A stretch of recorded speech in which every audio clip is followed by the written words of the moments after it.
এই নিন আপনার ব্যাগ। ময়লা হাত দিয়ে ধরে তুমি আমার কাপড় নোংরা করেছো, এখন আবার ওই হাত দিয়ে আমার ব্যাগ নষ্ট করছো। তবু ভালো যে ওরা আপনাকে নষ্ট করতে পারেনি। You shut up! সব তোমার সাজানো নাটক। সুন্দরী মেয়ে দেখে লোভ সামলাতে পারোনি, তাই ওদের গুন্ডা সাজিয়ে আমার সামনে হিরোগিরি ফলাচ্ছো। ভেবেছো সিনেমার নায়িকার মতো আমি তোমার প্রেমে পড়ে যাব, তাই না? You bloody fool! Don't shout. I am not a bloody. I am not a bastard. I am born fighters. আপনি সুন্দরী, তাতে কোনো সন্দেহ নেই। এই জন্যই আপনার রূপের এত অহংকার। এই রূপ যেদিন ফুরিয়ে যাবে সেদিন আপনার মিথ্যে অহংকার বানের জোয়ারে ভেসে যাবে। বিপ্লব, কিরে কি হয়েছে? আরে কথার মধ্যে কথা বলিস না তো, যা। শুনুন, আপনি আমাকে ভুল বুঝে ঘৃণা করেছেন, তাতে আমার কোনো দুঃখ নেই। যদি কোনোদিন জানতে পারেন আজ এখানে যা ঘটেছে তা আমার সাজানো নাটক ছিল না, সেদিন এই ঘৃণা ফিরিয়ে দেওয়ার জন্য আপনি আমাকে ভালোবাসবেন, কাছে এসে বলবেন আই লাভ ইউ। আমি কিন্তু আপনার সাথে দেখা হলে বলবো আই লাভ ইউ, কারণ মানুষকে আমি কখনো ঘৃণা করি না, ভালোবাসি। বলিস কি? তবে আর বলছি কি? কত বড় সাহস! আবার দেখা হলে আমাকে নাকি বলবে আই লাভ ইউ। ওয়াও! আমি সব বুঝি ভাবি। ওই লোকটা এসে যখনই মারপিট শুরু করলো তখনই আমি বুঝতে পেরেছি। 98। আরে তুই তো বুঝতে পারবি, তুই এই মফিজের বন্যা। আয় আয় আয় আয়, এনে বল।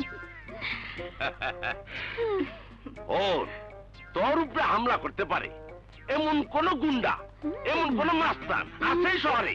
বোন রে, তুই তো জানোস না এই শহরের সবাই আমার শ্রদ্ধা করে, আমার সামনে পড়লে মাথা নিচা করে রাখে। ভাগ্য ভালো যে তোর টাকা গেলি নেয় নাই। বাবা, ফুপু তো অনেক টাকা এনেছে, আমাকে আইসক্রিম আর চকলেট কিনে দাও না। দিলি তো মা, রাইতের ঘুমটা হারাম কইরা। চকলেট খাইলে দাঁতে পোকা হয়, আর আইসক্রিম খাইলে ঠান্ডা লাগে মা। আরে সবে মাত্র লাখ সুন্দরী হইছ, এরপর বিশ্ব সুন্দরী। একটা কোম্পানিতে আমার চাকরির কথা হচ্ছে ভাইয়া। দিলি তো মনটারে খারাপ কইরা। আরে যারা চাকরি করে তাকে কি করে জানোস? চাকর চাকর। এই জন্যই তো আমি আমার চাকরিটা ছেড়ে দিছি। হন, এইসব চিন্তা বাদ দিয়া বাসায় বৈশা বৈশা রূপচর্চা কর, কাজে আইব। এদিকে এদিকে, কি ফকিনির লগে বইছ? এই আচ্ছা রে বোন, বিশ্ব সুন্দর হইলে কত টাকা পাওয়া যায়? আমি জানি না। আচ্ছা আচ্ছা, এই মা যা, তুমি ম্যাগাজিনটা লই আয়, হিসাব মিলাই দেই। আচ্ছা। মেয়েটাকে তুই এসব কথা বলতে গেলি কেন? বলেছে, বেশ করেছে। এখন তো শুধু বলেছে, এরপর করে দেখাবো। আহা, তুই বুঝতে পারছিস না ভাইয়া, তুই এতটা এই ভাইয়া। আরে মিতা, তুই কোথায় যাচ্ছ ভাইয়া? গ্যারেজে যাচ্ছে। তুই এসব না কোথায় যাচ্ছে? মাজারে। রোজ রোজ মাজারে গিয়ে কান্নাকাটি করিস, কোনো লাভ হয়? বাবার মন তো একটু গলা না। আরে এভাবে বলিস না, মিতা যেভাবে ডাকাডাকি শুরু করেছে বেশি দিন আল্লাহ মুখ ফিরিয়ে থাকতে পারবে না। এই নাও ভাইয়া, মা দিয়েছে। দেখো, আকর। হ্যাঁ, আকর। এই কি হলো? চল চল, চলো। তোদেরকে যেভাবে বলেছি সেভাবে কাজ করবি, ঠিক আছে?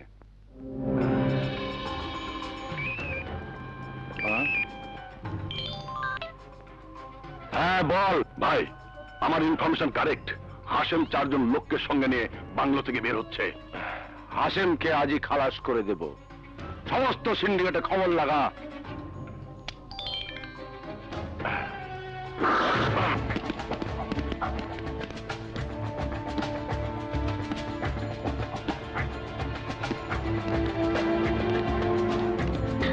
আমি একটা খাই।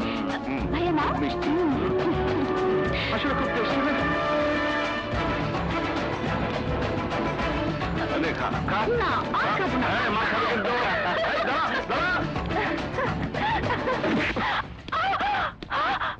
ওই ওই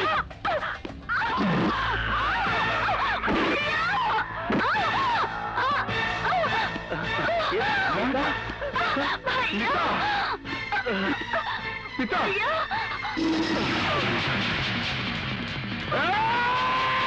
এই!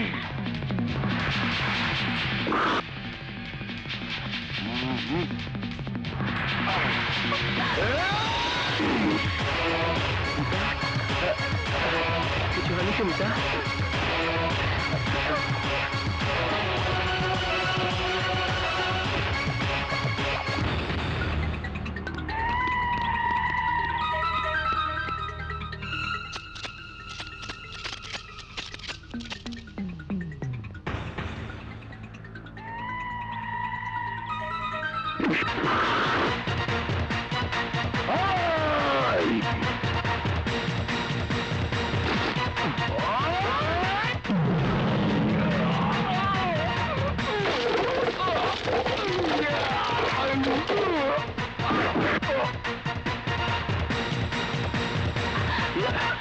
বিপ্লব, ভাইয়া চলো, তাড়াতাড়ি চলো।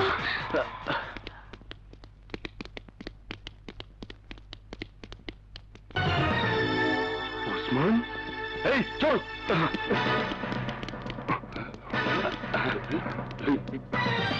ছোট ভাইয়ের গায়ে হাত দিছে কোন হালার পো? এই ছোট ভাই ধর। কার এত বড় সাহস?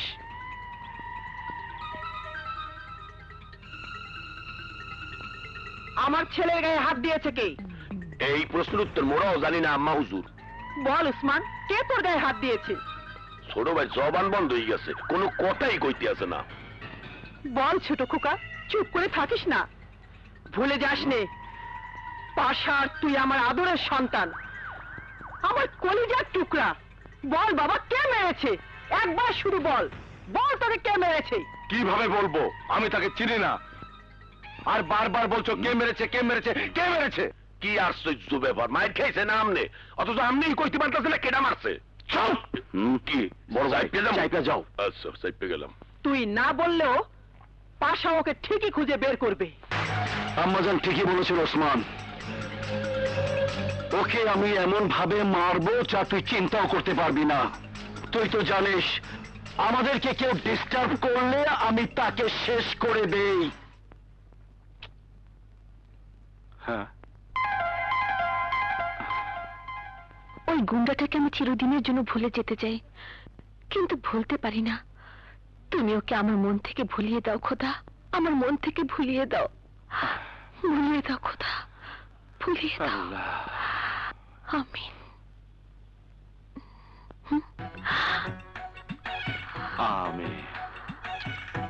তুমি এখানে? আমি বলেছিলাম না আপনার সাথে দেখা হলে বলবো আই লাভ ইউ।